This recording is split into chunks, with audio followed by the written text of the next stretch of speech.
La elección de magistrados de la Corte de Cuentas de la República lleva camino de convertirse en una novela sin fin. Por tercera vez, la Asamblea Legislativa eligió a Gregorio Sánchez Trejo y Tránsito Bernal, y por tercera vez, la Sala de lo Constitucional de la Corte Suprema de Justicia declaró sin efecto esta elección. El enfrentamiento constante entre estos dos órganos de Estado tiene como consecuencia que la institución encargada de monitorear los gastos de las distintas administraciones no solo nos intenta que funcione mejor, sino que se le deja durante meses sin dirección, afectando su funcionamiento. Y al pensar quién se beneficia de esta situación, solo se puede pensar en gobierno central y gobiernos municipales, instituciones que trabajan en un contexto de precampaña electoral y en un momento muy delicado en el manejo y uso de los fondos públicos, especialmente en las alcaldías. Hoy hablamos de este conflicto entre los poderes de Estado y de las consecuencias de la cefalía en la Corte de Cuentas y lo que debería ser esa institución con Eduardo Escobar. Él es investigador, abogado del área de reforma electoral de Iniciativa Social para la Democracia y miembro del Foro Intersectorial para la Reforma Democrática. Soy Saúl Hernández Alfaro, bienvenidos a Francamente.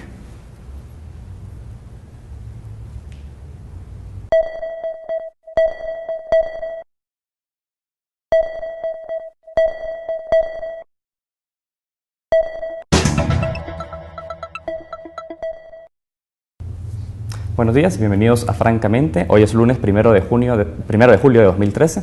Los saludamos a ustedes que están muy pendientes de esta entrevista desde muy temprano y los invitamos desde ese momento a seguir nuestras redes sociales y comenzar a participar en las mismas en Facebook a través de francamente.tvx y en Twitter en @francamentetvx. Asimismo, saludamos a todos aquellos que nos ven desde la web en www.tvx.com.sd. Esta mañana queremos hablar de un tema muy reciente. El jueves pasado, la Asamblea Legislativa, en la madrugada de ese día, eligió a los magistrados para la Corte de Cuentas, la cual fue declarada como nula unas horas posteriores por la Sala de lo Constitucional, y queremos entender sobre este procedimiento, dado que ya lo decíamos en la editorial de este programa, es la tercera vez y con esto se está reiterando un procedimiento que la Sala ya había declarado como nulo, como por fuera del procedimiento constitucional. Esta mañana nuestro invitado es Eduardo Escobar. Él es investigador del área de reforma electoral de ISD y también miembro, como institución, del Foro Intersectorial para la Reforma Democrática. Quiero darle la bienvenida a Francamente, señor Escobar. Mucho gusto, muchas gracias por la invitación. Bueno, quiero que hablemos de esto, de la elección de los magistrados de la Corte, porque ya la madrugada del jueves fueron electos, lo decíamos, la Sala lo declaró inmediatamente como nula, inválida esta elección. Pero quiero conocer por qué se siguen cometiendo, o más bien de fondo, cuáles son estos vicios que la Sala señala que se siguen cometiendo en la elección de estos magistrados. Okay. Hay que comenzar diciendo primero que la Constitución en su parte orgánica establece una serie de disposiciones en donde se plantean las competencias que tiene cada uno de los órganos de Estado. En este caso, la Asamblea Legislativa cuenta con la facultad constitucional para proceder a la elección de funcionarios de elección indirecta, como son el caso de los magistrados de la Corte de Cuentas. Pero esta facultad que tiene la Asamblea Legislativa no es una facultad ilimitada, no es una facultad arbitraria que tiene el órgano legislativo, ¿verdad? Sino que es una facultad que se remite a lo que prescribe la Constitución. Y en este caso, la Constitución para la elección de magistrados de Corte de Cuentas establece que tienen que ser personas con capacidad y competencia notoria, moralidad y competencia notoria, perdón, que en este caso, al ser términos indeterminados, corresponde ya sea al legislador llenarlos de contenido y darles un sentido en una legislación propia, o en todo caso, como ha pasado en este caso, un ciudadano, una ciudadana interpuso un recurso de inconstitucionalidad argumentando que no se había cumplido el procedimiento tal como lo establece la Constitución, porque no se había comprobado la competencia y moralidad notoria de estos funcionarios.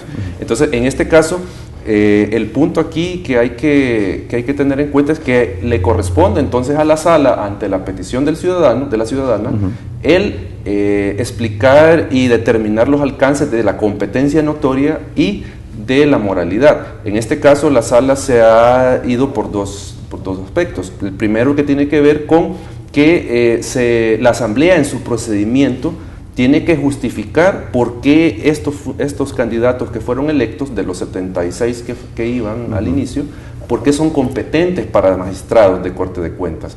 Y la Sala agrega, atendiendo a la naturaleza del órgano, que es un órgano controlador, agrega el hecho de que no tienen que ser partidarios, porque de ser partidario no tiene la competencia notoria, precisamente porque hay una posibilidad objetiva de pérdida de imparcialidad e independencia. Yo me quiero referir específicamente a ese punto, porque se habla de que la elección debe contemplar la competencia y la honradez notoria, ya usted lo ha dicho.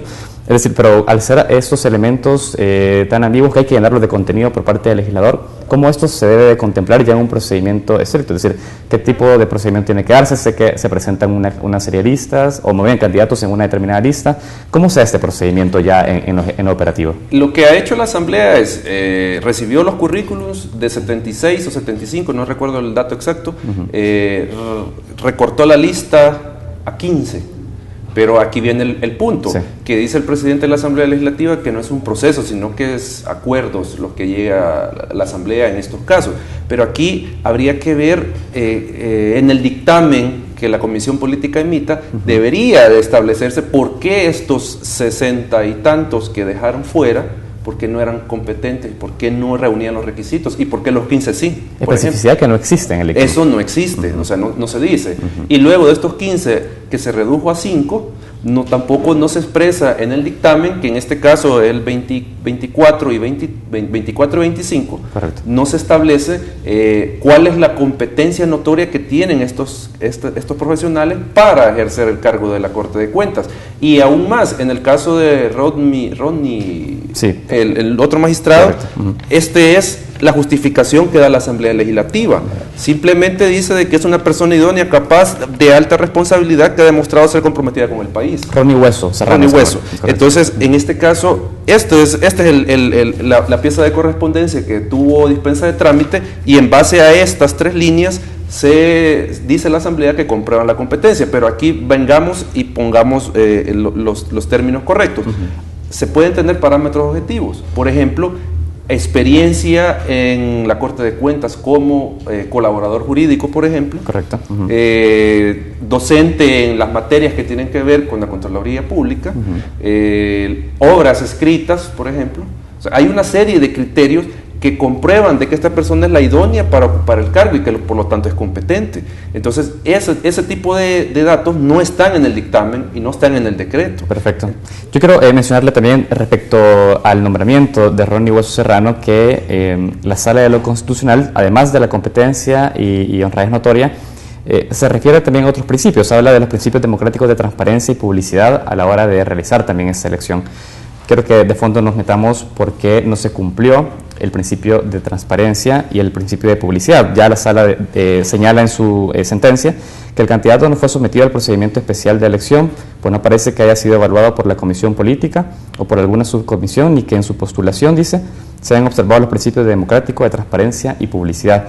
Hablemos de esto, porque ¿qué procedimiento sí tuvo que haberse realizado para que Ronnie Hueso fuera incorporado también a eso? En todo caso, él era parte de los 76. O sea, sí formaba parte de esa lista. Él formaba parte de la lista, okay, pero el problema es que a pesar de haber sido declarados también nulas sus elecciones, pero en el caso del licenciado Gregorio Sánchez Trejo y el licenciado Bernal, sí hubo un dictamen de la Comisión Política. O sea, aunque era un dictamen que no contemplaba las causas por las cuales habían sido electos, o sea, cuál era la competencia, pero sí había un dictamen de la comisión. En este caso, como le repito, solo es esta pieza de correspondencia pidiendo dispensa de trámite, a partir de la cual se argumentó que él era el idóneo. Ahora, o sea, no hubo dictamen de la comisión política. Eso, podríamos pensar entonces que a raíz de ese procedimiento la elección de Ronnie Hueso fue de último momento, es decir, ¿se habrá hecho la elección en algún momento de pasillo?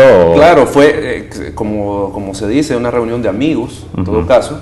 Se metió la pieza de correspondencia, se pidió dispensa de trámite y en el mismo pleno se votó a favor de este profesional. Entonces creo yo de que esto viene a sumar todavía más y a dejar más en evidencia que ha sido un proceso que no reúne las condiciones que dice la Sala de lo Constitucional. Correcto. Porque, repito, tendrían que establecer claramente ciertos, y yo considero que eso no cuesta hacerlo. Decir, bueno, mire, él tiene 15 años de experiencia, en este tema, ha sido litigante, no sé. O sea, hay una serie de elementos que pueden revelar claramente que esta persona es competente para ejercer ese cargo. Ahora, ¿qué análisis realiza usted sobre esto? Porque ya es la tercera vez, lo decíamos, que la sala invalida esa elección de los magistrados. ¿Qué hay de fondo por parte de la Asamblea Legislativa para no poder dejar específico cuáles fueron las condiciones o los criterios por los cuales fueron electos ellos como magistrados de la Corte? Es que aquí lo que nosotros podemos ver es un pulso por el poder. Hay una lucha que ha entablado la Asamblea Legislativa para hacer prevalecer sus decisiones por sobre la Sala de lo Constitucional. Creo yo que la Sala no está entrando en esta dinámica de lucha porque la Sala simplemente está cumpliendo la función constitucional que le corresponde.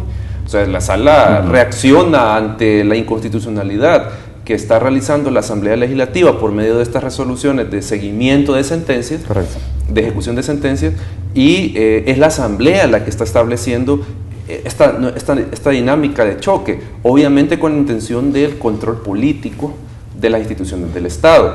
Y aquí hay que hacer un señalamiento. Esto no es nuevo. O sea, este es un tipo de conducta que nosotros hemos observado durante 20 años en el gobierno de Arena, limitando el tiempo, pues siguiéndonos hasta hace 20 años, donde junto con el PCN y el PDC lograron controlar todas las instituciones del Estado y ponerlos a su disposición. Entonces estamos viendo la misma lógica. Hay un continuum en el tiempo de esta conducta, solo con un cambio de actores. ¿Ve un patrón común entonces en el comportamiento sobre la pretensión de los partidos políticos de la control de instituciones? Claro, incluso yo estaba viendo hace poco una entrevista del diputado Sigfrido Reyes, cuando él era solo, creo que, miembro de Junta Directiva en el 2009, y él expresaba de que era una lástima que las instituciones del Estado estuvieran partidizadas. Y mencionó la Corte de Cuentas, la Corte Suprema de Justicia, y que había que establecer nuevos mecanismos y nuevos criterios para la elección de estos funcionarios, porque no puede haber una institución de control que tenga miembros que son partidarios, precisamente porque no van a actuar imparcial independientemente ante cualquier falta que estos funcionarios puedan cometer. Perfecto. Yo tengo que ir a un primer corte y vamos a seguir hablando también de algunos aspectos sobre ese procedimiento de elección en la Asamblea Legislativa y después irnos metiendo también sobre el actuar de la Sala de lo Constitucional, porque ya en un comunicado del presidente de la Asamblea Legislativa se le señala de que no siguió procedimientos constitucionales, y quiero que usted me explique si eso fue así. Vamos a nuestro primer corte y enseguida volvemos a Francamente.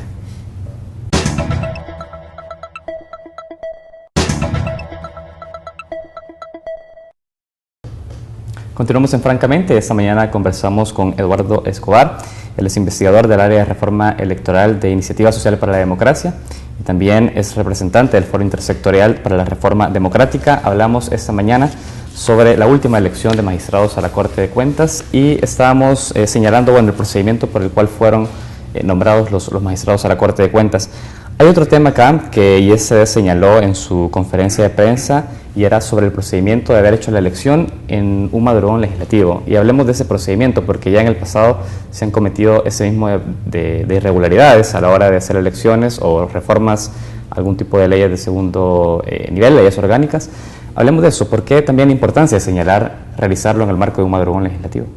Claro, yo aquí vuelvo a traer las palabras que expresó el diputado Sigfrido Reyes cuando él comenzó a ocupar la presidencia de la Asamblea, que este tipo de prácticas a espaldas de la población, mientras toda la población duerme, iban a ser erradicadas de la Asamblea Legislativa, precisamente porque eran nocivas para la democracia, eran nocivas para la función principal del parlamentarismo, que es el debate, precisamente, la discusión, y en este caso podemos volver a notar este tipo de comportamientos con esta elección del segundo magistrado de la Corte de Cuentas. Precisamente, a pesar de que era en la madrugada, pero todavía se le suma el hecho de que una pieza de correspondencia con dispensa de trámite fundamentó su elección. Entonces creo yo que ahí hay mucha tela que cortar en ese tema de la transparencia, precisamente por qué no realizar este tipo de elecciones a plena luz del día, con toda la población pendiente y sintonizando pues el canal legislativo, que tenemos esa ventaja de observarlo, ¿verdad? Correcto. Hay un tema, y es que la Sala en el pasado también había declarado y hecho sus observaciones sobre la nulidad de esta selección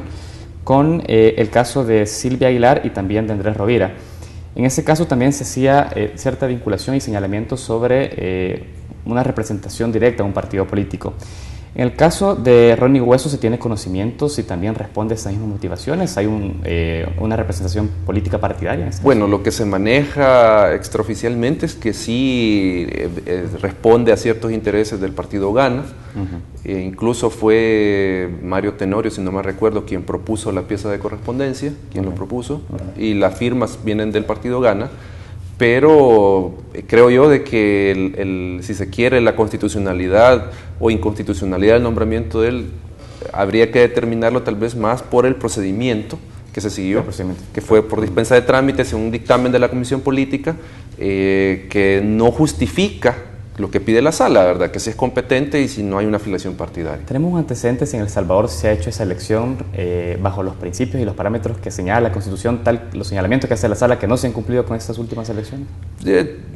No hay una referencia que se pueda señalar donde se hayan cumplido precisamente todos estos criterios. Recordemos que ha sido el señalamiento recurrente y sobre todo del FMLN, que siempre se ha contado con una Corte de Cuentas partidizada, siempre controlada por el PCN, que, bueno, tenemos al expresidente Hernán Contreras, el doctor Hernán Contreras, que fungió durante décadas al frente de este órgano. Entonces, creo yo que aquí hay que tener en cuenta algo, y esto es lo que quiero señalar a la población, que la Sala Constitucional, por medio de su sentencia, interpretando la Constitución, quiere cambiar esa realidad, quiere cambiar esa dinámica que se ha observado en las instituciones del Estado. Y aquí es lo importante que la población tenga en cuenta que si su alcalde no realiza X o Y obra que estaba en su presupuesto y que estaba el dinero destinado para eso, es precisamente la Corte de Cuentas la que tiene que auditar y ver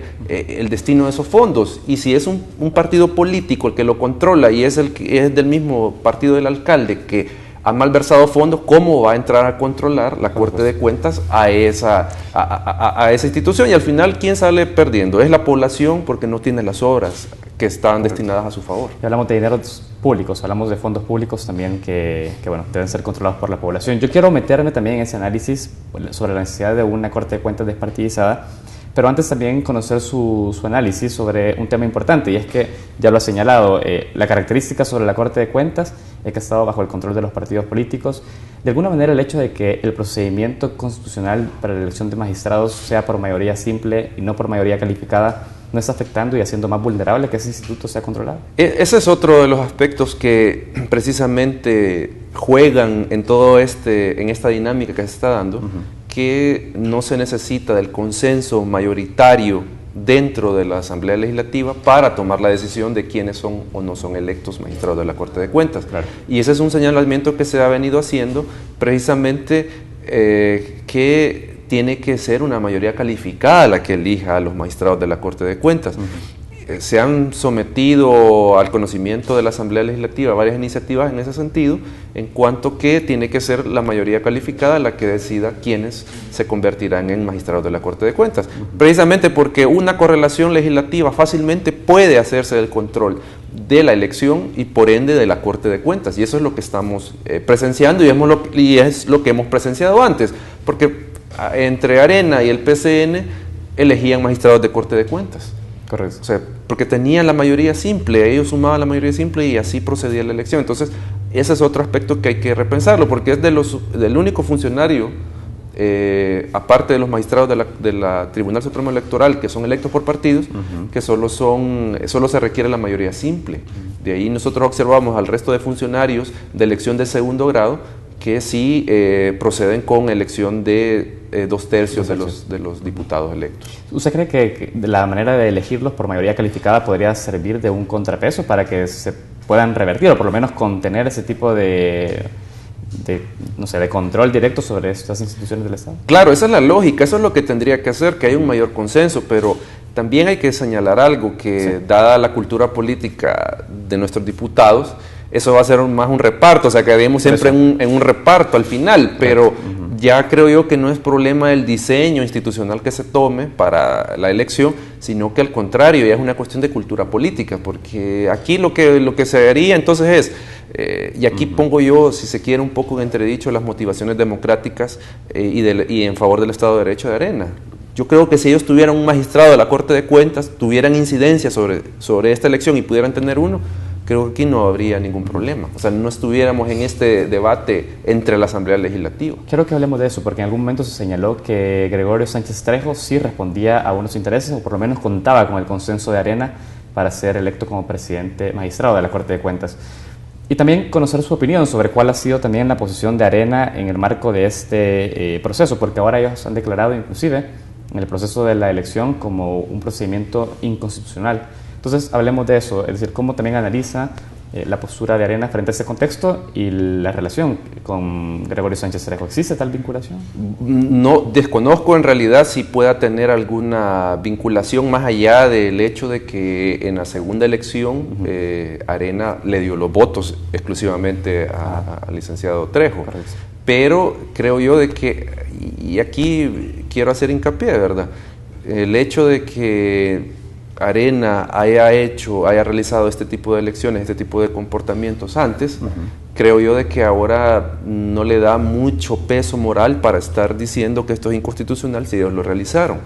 Entonces, creo yo que es una cuestión que una conducta de Arena de acomodarse a la situación y ponerse, si se quiere, del lado de los buenos en este caso.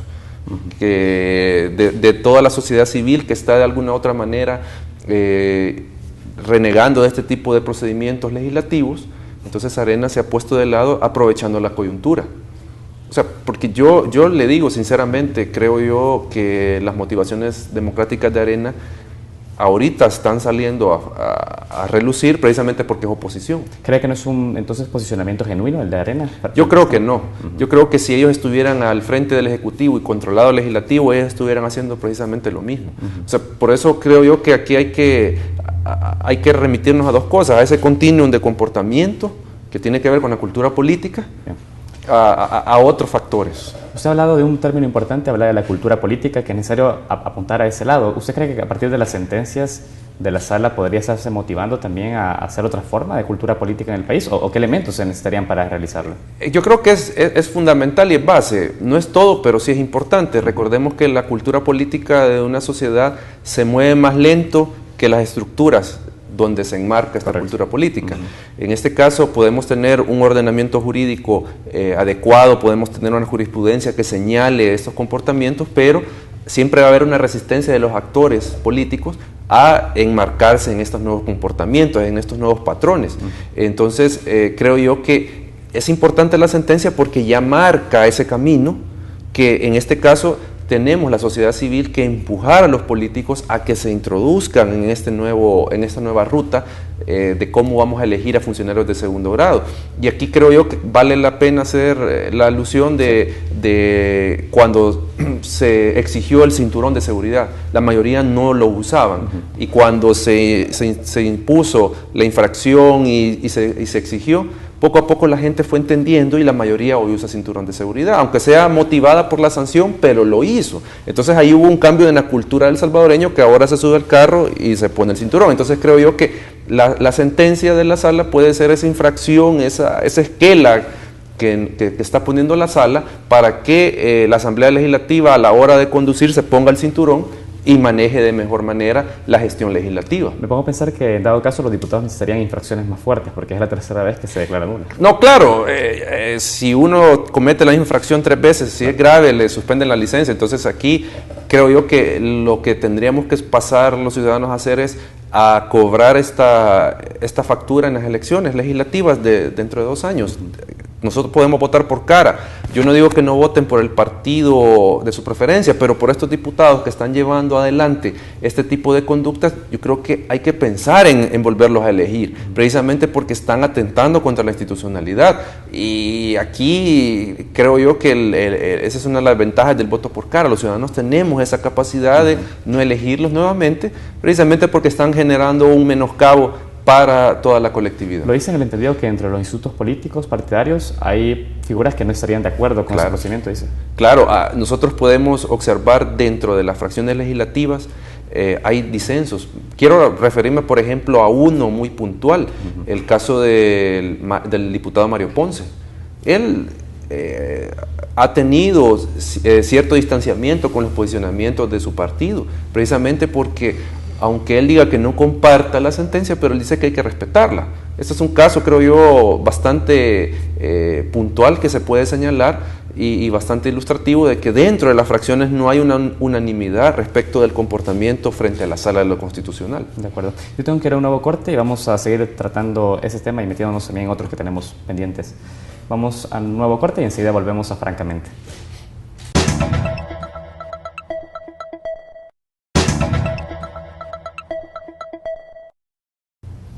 Continuamos en Francamente. Sabe, señor Escobar, hay un tema importante también en el marco de esta elección, y es que esa misma madrugada del jueves, tanto Gregorio Sánchez Trejo como Tránsito Bernal presentaron sus renuncias al Pleno, y llama la atención porque la Sala de lo Constitucional ya había declarado nula la elección en marzo pasado sobre esos dos profesionales. Explíquenos cómo se da eso, cómo entender también el hecho que presentan una renuncia funcionarios que nunca asumieron el cargo. Claro, ellos desde el 21 de marzo ya no eran magistrados de la Corte de Cuentas, precisamente porque la Sala de lo Constitucional había declarado que si al 20 no se daba la elección, ellos cesarían en sus cargos, el 21. Correcto. Entonces ellos ya no eran magistrados y luego en la segunda elección que se les reelige, la Sala la declaró inválida. Entonces no tenía, desde esa perspectiva, no tenía lógica que ellos estuvieran renunciando, a menos que ellos no hubiesen acatado la resolución de la Sala Constitucional donde invalidaba su segunda elección.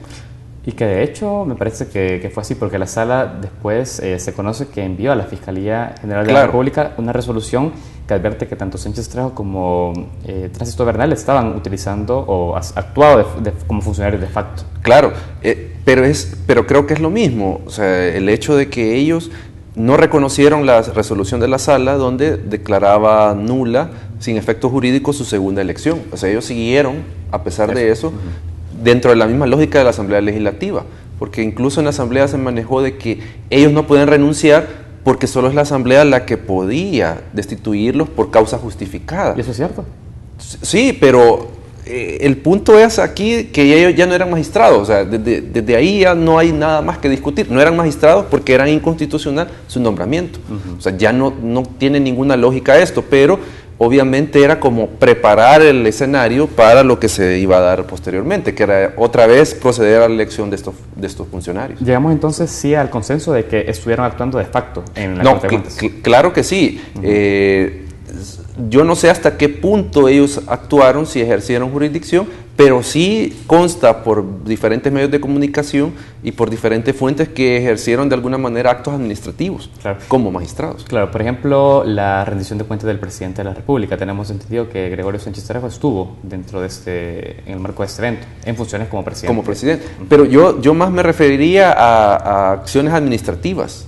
O sea, hasta donde tenemos conocimiento, sí ejecutaron funciones administrativas, sí, que solo le correspondían a magistrados, y en este caso ellos eran inconstitucionales, entonces no podían ejercerlas.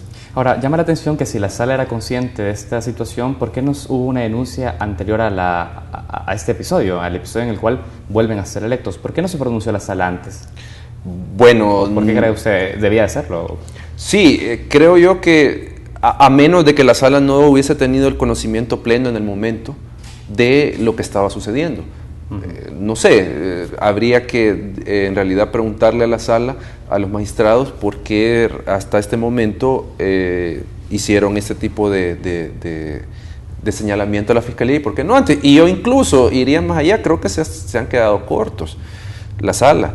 Yo hubiese interpuesto una denuncia también contra la Asamblea Legislativa, contra la Comisión Política, que no están procediendo a la elección, precisamente dejando a un órgano fundamental de control sin titulares. Entonces hay un montón de juicios de cuentas que están paralizados porque no está conformada la Cámara de Segunda Instancia que conforman los magistrados. Entonces yo llegaría hasta ese punto. Mira, yo quiero saber qué tipo de consecuencias puede tener el hecho que la Fiscalía conozca esta resolución. Bueno, al estar en Fiscalía inicia el proceso de investigación sobre si eso fue realmente así, si se actuó de facto. ¿Qué tipo de sanciones podrían derivarse de por parte de la Fiscalía o del sistema de justicia? Bueno, si la Fiscalía establece que se cometió un delito, pues aquí estamos hablando ya de una cuestión penal, de una sanción penal para los profesionales que salgan involucrados en este tipo de hechos. No quisiera aventurarme con una tipificación del delito, pero sí, si la Fiscalía logra determinar esto, pues ya entraríamos a un ámbito penal, y aquí pues está en la cancha del fiscal general qué va a proceder a hacer con esta notificación que le ha dado la Sala de lo Constitucional. Es decir, ¿hay consecuencias de carácter penal para los...? Claro, sí. Por lo que dice la Sala, pues han usurpado funciones. Hay una desobediencia al mandato de una sentencia, porque aquí también hay una desobediencia de parte de ellos, porque se consideraban aún magistrados de la Corte de Cuentas cuando la Sala ya los había declarado inconstitucional. Entonces, por eso le digo, no me quisiera aventurar en una tipificación, que la Fiscalía determine si se cometió un delito y cómo lo va a tipificar. De acuerdo. Hay un tema, antes de meternos también de lleno, sobre la importancia de la institución de la Corte de Cuentas, ahora que se encuentra acéfala, y la importancia de comenzar a nutrirla y llevarla también con funcionarios que cumplan con honradez y competencia notoria. Y es el hecho de que la Presidencia de la Asamblea Legislativa señaló que el requerimiento hecho por los magistrados no está contemplado en Ley de Procedimientos Constitucionales, hablaba, y además calificó el plazo señalado como irracional, porque había un plazo de 24 horas para presentar este informe, y bueno, hace una serie de señalamientos en los cuales prácticamente dice que no tiene tampoco ningún tipo de validez este requerimiento de la Sala. ¿Se cumple dentro de los procedimientos constitucionales la sentencia de la Sala y el llamado a que presente un informe en el plazo de 24 horas a la Asamblea? Es que hay que tener en cuenta algo. La Sala de lo Constitucional, por Constitución, tiene la facultad de juzgar y ejecutar lo juzgado en materia constitucional. Para hacer una ejecución de la sentencia, en este proceso, obviamente, tiene que estar monitoreando el cumplimiento de los requisitos que en la sentencia se establecen. En este caso, si bien es cierto, no está expresamente regulada en la Ley de Procedimientos en materia de inconstitucionalidades, pero sí en amparos, pero la Sala no está inhibida de hacer este seguimiento. Lo puede perfectamente realizar. ¿Por qué? ¿En función de qué? De la eficacia de la justicia constitucional. ¿Qué pasaría si la Sala no tuviera esa facultad y no diera seguimiento al fallo? Claro. No se cumple, como no está sucediendo, y entonces, ¿qué pasa con la justicia constitucional? No es efectiva, no se concretiza en realidad la justicia. Ahora, que si esto es nuevo y que si antes no se había dado, primero, obviamente no hemos tenido una Sala constitucional con el criterio de esta Sala. Segundo, si habían sentencias incómodas para el poder político, eran mínimas. Y tercero, si las habían, había más fidelidad institucional de parte del presidente de la Asamblea en cumplir estas sentencias. Entonces no había este problema de darle un seguimiento a la sentencia, porque el órgano al cual se le declaraba inconstitucional su actuación o su norma que había emitido, la cumplía. Entonces creo yo que hay que tener en cuenta eso. Y con lo de las 24 horas, la Asamblea Legislativa, ¿para qué está? Es para legislar, y este es un caso de trascendencia nacional, importante para la vida nacional. ¿Por qué no pueden convocar en dos horas al Pleno para que conozca la resolución? Una sesión extraordinaria. Claro. ¿Por qué no? ¿Qué los limita? O sea, para eso está la Asamblea Legislativa. O sea, no podemos decir de que es irracional. Pueden convocar, tienen los medios electrónicos, se puede controlar a todos los diputados a sesionar urgentemente porque es de interés nacional, o este es el interés que le dan a esta situación. Entonces, creo yo que ese señalamiento no tiene fundamento. Al interior de la Sala de lo Constitucional, ¿usted cómo está viendo también el actuar del presidente de la Sala? Hablo del presidente Salomón Padilla. ¿Cómo está viendo también el accionar de él respecto a esa resolución? Bueno, hay que tener en cuenta que la misma Constitución y la exposición de motivos establecía que para conformar la Sala de lo Constitucional tenían que estar representadas las diferentes corrientes de pensamiento jurídico. Correcto. Y que tuvieran el conocimiento de la dinámica jurídico-política del país. Entonces, en este caso, el magistrado Padilla, él tiene su concepción y su criterio jurídico sobre esta situación. Hasta donde yo entiendo, él considera que la Sala de lo Constitucional no puede controlar este tipo de actos. Porque ahí está la base de todo.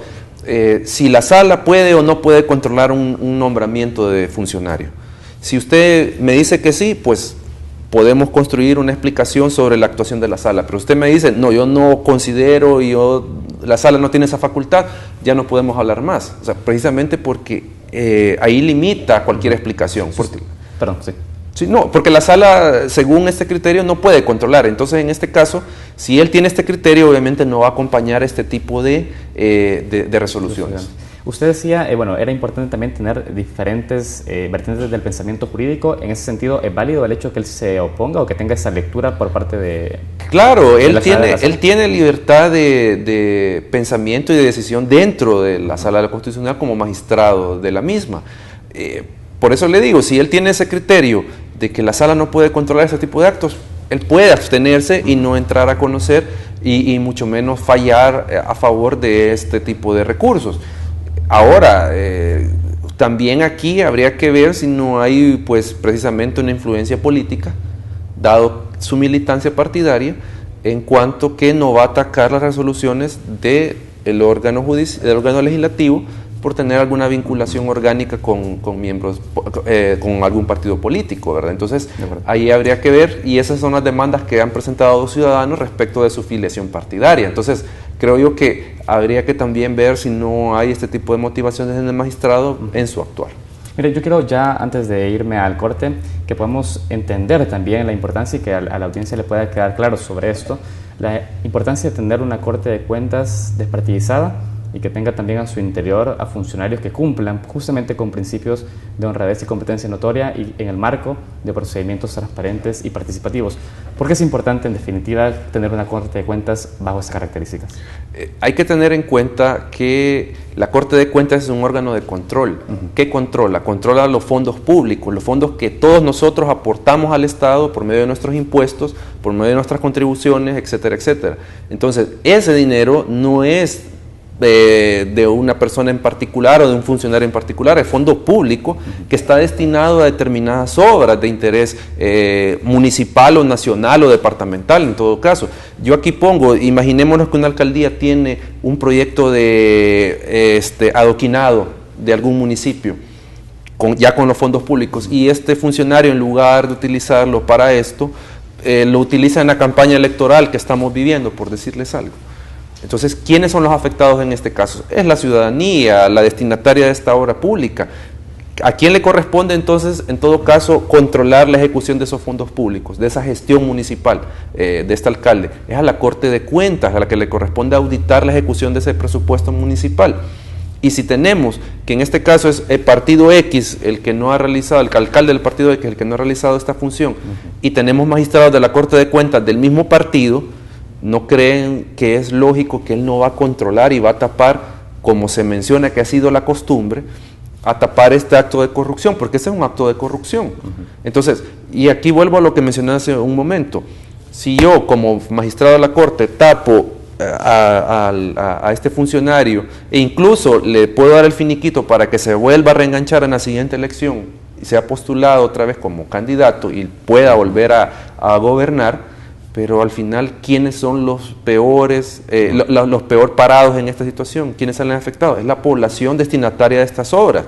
Y entonces aquí yo creo que hay que hacerle el señalamiento no a la Sala de lo Constitucional, porque la Sala quiere funcionarios no partidarios, independientes y capaces para administrar esta institución, sino que es a la Asamblea Legislativa que se ha empecinado en colocar ciudadanos que no tienen comprobada capacidad para estar al frente de esta institución y son partidarios y por lo tanto no pueden ser totalmente independientes e imparciales en esta gestión pública. Deja entonces la conclusión el hecho de que una Corte de Cuentas débil también podría propiciar, y se deja claro de alguna manera con sus palabras, futuros actos de corrupción y también negociación a partir de eso. Claro, aquí se mencionan candidatos que han tenido finiquitos express para poder postularse nuevamente. ¿De Don Isaac habla?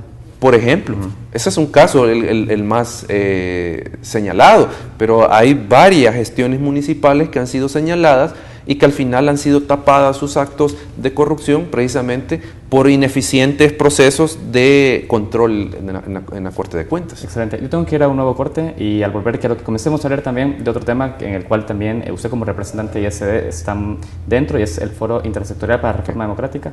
Es un tema que quiero hablar con usted al volver. Vamos a nuestro último corte y enseguida estamos en Francamente.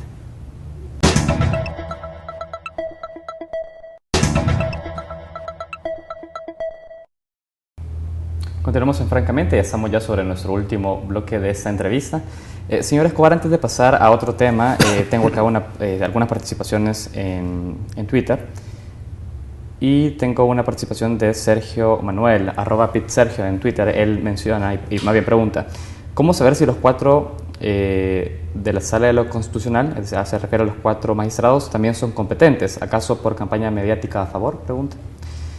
Y bueno, por ahí tenemos también otras intervenciones sobre la opinión de Walter Araujo, bueno, la declaratoria de independencia de Walter Araujo, pero quizás es un tema que vamos a dejar más adelante.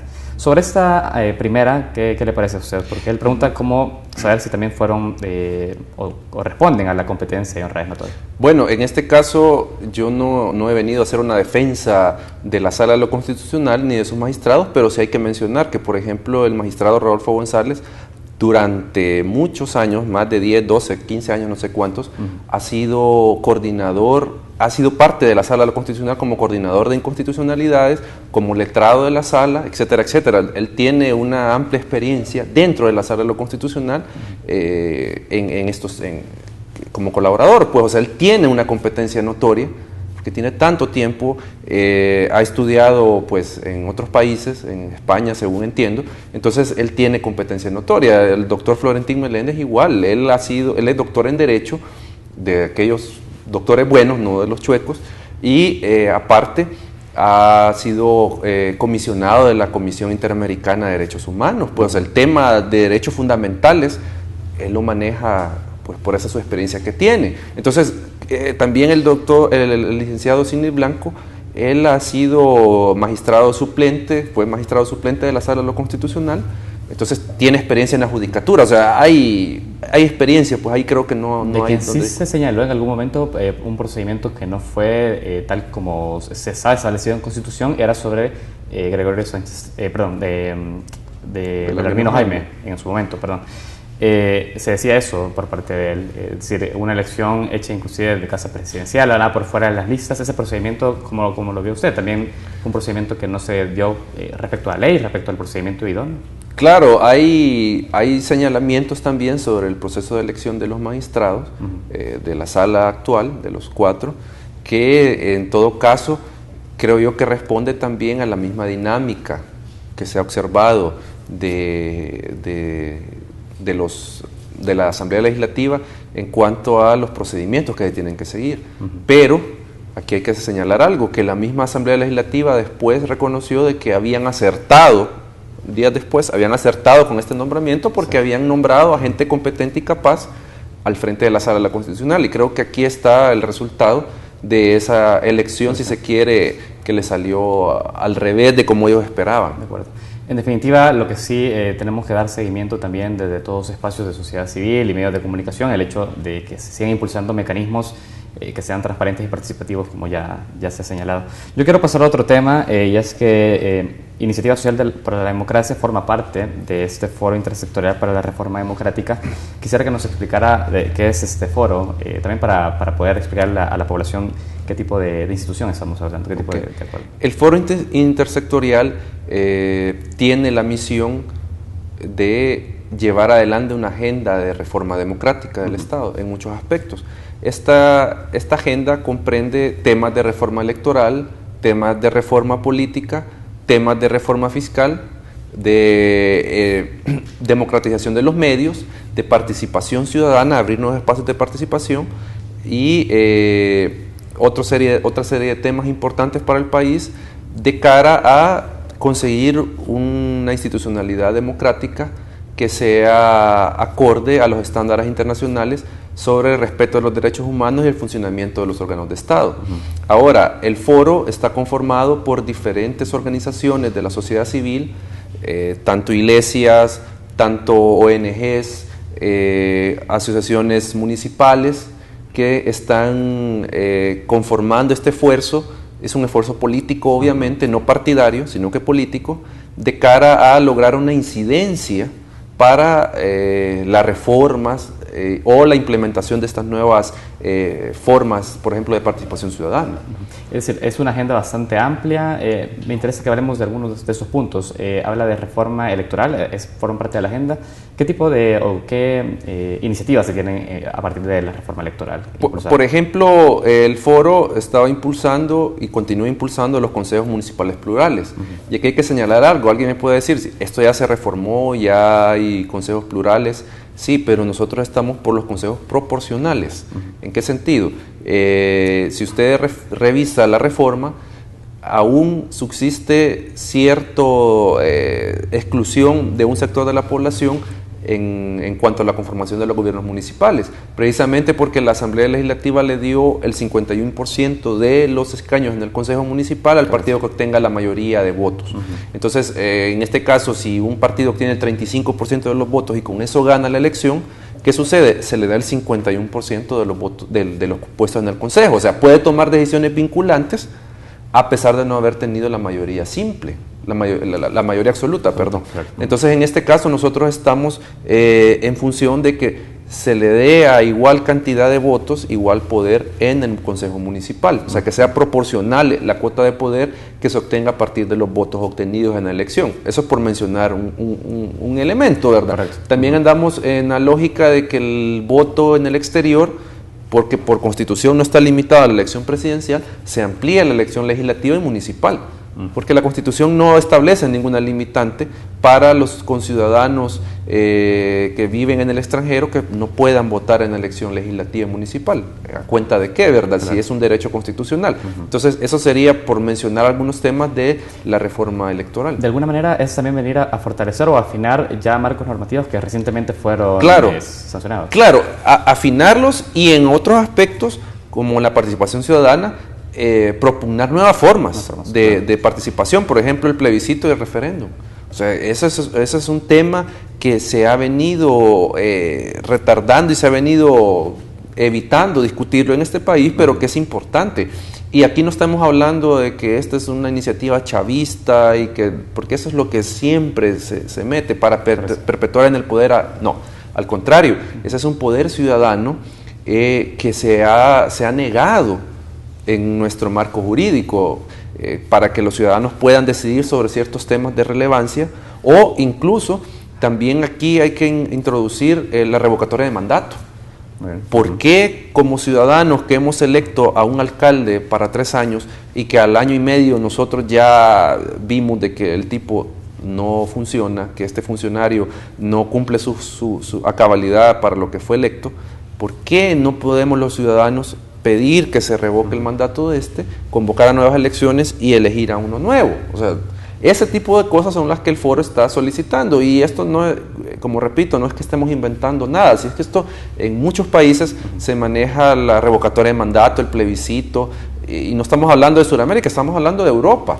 O sea, hay revocatoria de mandatos, hay plebiscitos, entonces esos son los temas que el foro está impulsando. ¿Qué hay, por ejemplo, de la separación de funciones administrativas y jurisdiccionales en el Tribunal Supremo Electoral? Ese es otro de los temas, pero no solo nos quedamos con el tribunal, también vamos a la Corte Suprema de Justicia, vamos a la Corte de Cuentas. Estamos tratando de alguna manera de impulsar estas iniciativas para que primero se modifiquen los procedimientos de elección, que sean procedimientos transparentes, abiertos, participativos, y que la sociedad civil tenga mayor incidencia, solo dejándole la elección a la Asamblea Legislativa, porque ahora nosotros vemos que la Asamblea es la que propone y la que elige.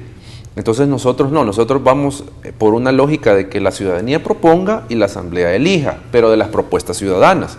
Ese es un aspecto para los funcionarios de elección de segundo grado. Pero también estamos en la lógica de separar las funciones. En este caso, por ejemplo, de la Corte de Cuentas, crear una Contraloría General y una Corte de Cuentas. La Contraloría se encargaría en todo caso de realizar ciertas funciones que son administrativas, etcétera, etcétera, y la Corte de Cuentas específicamente de juzgar, igual con el Tribunal Supremo Electoral. Queremos crear 2 organismos electorales, un Consejo Nacional Electoral que organice y administre los procesos electorales, y el Tribunal Supremo Electoral como un tribunal en realidad, un tribunal que juzgue, que sea la parte jurisdiccional la encargada que sea su encargo la parte jurisdiccional. Ahora, todo ese procedimiento, por supuesto, requiere de una reforma constitucional. Ustedes, en dado caso, sí estarían de acuerdo en que se impulse esa reforma y que se comience a incorporar estos elementos a la discusión. Claro, que ya hay varias propuestas, hay varias iniciativas. Y pues no está de más que el foro, mencionar que el foro puede impulsar nuevas. O sea, nosotros estamos en la lógica precisamente de democratizar toda la actividad estatal, porque nosotros estamos convencidos que a pesar de los avances logrados desde la firma de los acuerdos de paz y en estos últimos 4 años de gobierno, donde hay voto en el exterior, consejos plurales, etcétera, etcétera, pero creemos que estas reformas todavía se están quedando cortas, que hay que dar el siguiente paso, hay que dar una tercera generación de reformas a las instituciones del Estado, las importantes, ¿verdad? La Corte Suprema, la Corte de Cuentas, el Tribunal Supremo Electoral. No podemos seguir permitiendo que haya un ente electoral que diga yo no puedo juzgar y no puedo sancionar la campaña adelantada cuando hay elecciones, o sea, por ejemplo. Y sucede justamente porque hay un control de carácter partidario. Hay un control partidario, entonces ese es otro de los elementos, despartidizar todas estas instituciones. Mira, yo quiero dar paso a una intervención que tenemos en Twitter que va orientada en ese sentido y también para ir cerrando un poco con este tema. Oscar Campos pregunta qué opinión le refiere a la declaratoria de independencia partidaria del magistrado Walter Araujo y si será ese el punto de partida, pregunta, para quitar las cuotas partidarias y la despartidización del TC. Hablemos de eso porque es un tema que está actual. El magistrado, para dejarlo también en contexto, Walter Araujo ha hecho una declaración vía redes sociales, vía Twitter, en la cual dice que se desliga del COENA y habla de un magistrado independiente. ¿Cómo recibe usted también esto?